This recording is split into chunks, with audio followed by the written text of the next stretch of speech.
আসসালামু আলাইকুম। আপনার সন্তানকে আপনি কি উপস্থাপন করছেন?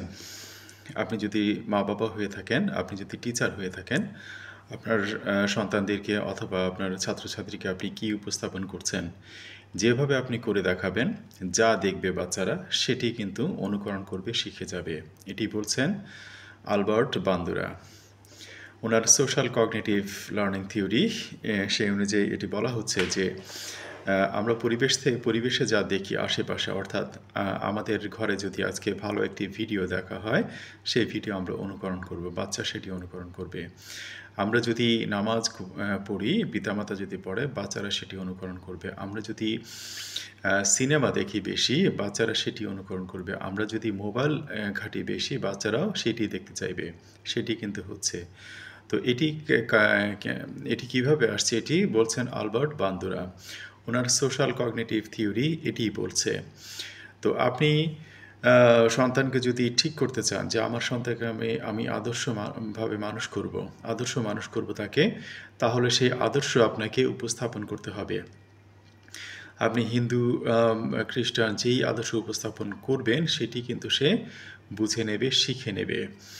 তো আর যদি আপনি ভালো শিক্ষা দিতে চান, সেই শিক্ষামূলক ভিডিও, শিক্ষামূলক পোস্টার, শিক্ষামূলক কথাবার্তা, চালচলন সবই আপনার উপস্থাপন করতে হবে। এভাবে সে বেশি শিখবে। এটি বলছেন আলবার্ট বান্দুরা। আর আপনি যদি একজন টিচার হয়ে থাকেন, তাহলে আপনি ক্লাসে এটি কীভাবে উপস্থাপন করবেন? আপনি নিজে একটি কাজ করে দেখান, বাচ্চারা দেখলো। তারপর আপনি ভালো একজন স্টুডেন্টকে এনে সেটি করান। এরপরে খারাপ একজন স্টুডেন্ট যা আছে তাকে সেটি দেখতে বলেন সামনে। সে ইজিলি এবং অটোমেটিক দেখবে, অনুকরণ করে শিখে যাবে। করতে করতেই সবাই শেখে। পড়ার চেয়ে করাই বেশি শিখে। আর একজন স্টুডেন্টের তার সহকর্মী, তার সহপাঠী যা বলে সেটি সে বেশি গ্রহণ করে। তো এভাবে সে শিখে যাবে। তো এই যে উপস্থাপনা, এই যে মডেল, আমরা আমাদের বাচ্চাদেরকে সঠিক মডেল যেটি শেখাতে চাই সেই মডেলটা যেন আমরা আগে উপস্থাপন করি।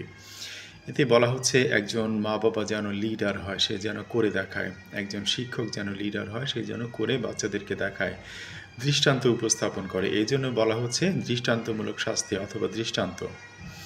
তো এই হচ্ছে কথা। তো এই বিষয়গুলি কিভাবে হয়? 4টি প্রসেসে হয়: অ্যাটেনশন, রিটেনশন, রিপ্রোডাকশন এবং মোটিভেশন। অ্যাটেনশন হচ্ছে আমার এই জিনিসটি ভালো লাগলো, এই নায়ককে ভালো লাগলো, আমি দেখলাম।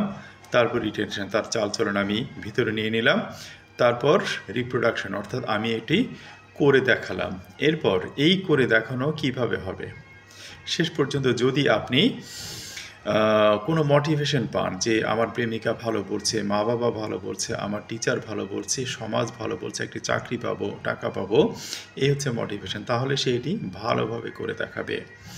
তো এই হচ্ছে আমাদের আলবার্ট বান্দুরার আজকে সোশ্যাল কগনিটিভ থিওরি। যদি আপনারা আপনাদের সন্তানদেরকে সেভাবে উপস্থাপন করতে চান বা ভালো মানুষ করতে চান, তাদেরকে সঠিক আদর্শটি উপস্থাপন করতে হবে। তো আজ এই পর্যন্তই। আমার জন্য দোয়া করবেন। আসসালামু আলাইকুম।